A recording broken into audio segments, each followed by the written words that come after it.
If you want to solve a quadratic equation, and that's an equation that the variable is degree, or our polynomial is degree 2 here, one of our methods is to get everything to one side equal to 0, which this has already been done, then factor and set each piece equal to 0 to finish solving. So if I want to factor this one, the first thing I'm going to notice is that the leading coefficient is 1, so I'm going to be able to use the shortcut. I'm going to draw in my x to lead me to my factors. Grab 1 and 30, multiply those together, write that there. Negative 11 comes straight down. We're looking for two numbers that multiply together to get 30 and add up to negative 11. If you can't think of those, you come off to the side and you list all the factors of 30. And 30 starting systematically with 1 in the number itself. I have 1 and 30. Then divide 30 by 2 and I get 2 times 15. Divide 30 by 3 and I have 3 times 10. Divide 30 by 4 and I have 4 and I get a decimal, so it doesn't work. Divide by 5 and I get 6. I've met in the middle, so I know I have them all. So looking one more time at this list, if the two numbers multiply together to get 30, they're either both positive or both negative. If they add up to negative 11, then they must have been both negative. So looking for those pairs, 5 and 6 are the numbers that are going to get me to 11, but they're going to both be negative. And now that I know these two numbers, that's all I need to do because the leading coefficient is 1. Otherwise, I'd put these over a simplify the fractions.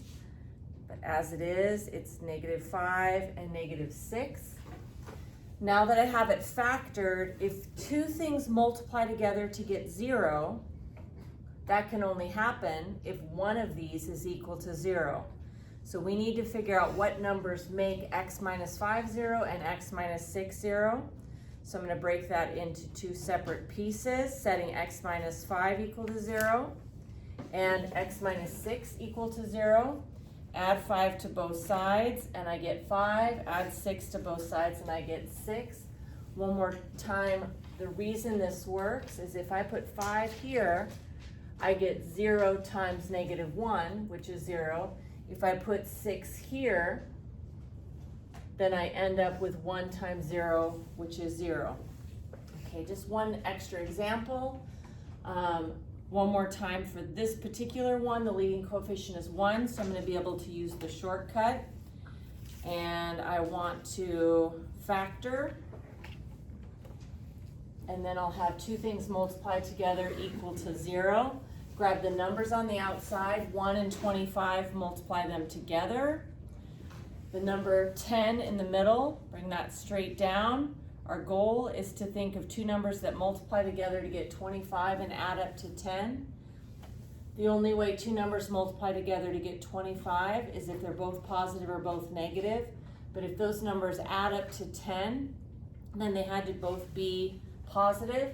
If you're having a hard time thinking of the solution, you can start brainstorming. But this is one that a shortcut applies because the number 1 is a perfect square, 1 times 1. 25 is a perfect square, 5 times 5. So I already know if I start listing these 1 times 25 and so forth, the perfect square is going to be the one that works. So a little bit extra shortcut there. And it's true that 5 and 5 multiply together to get 25 and add up to 10. So it's v plus 5 times v plus 5. Now if I set each one of these equal to 0, they're exactly the same. So I really just need to set one of them equal to 0 and then subtract 5 and I get v equals negative 5. If I did put negative 5 back here, this would be 0 times 0 is 0. Just testing to make sure we have the right answer.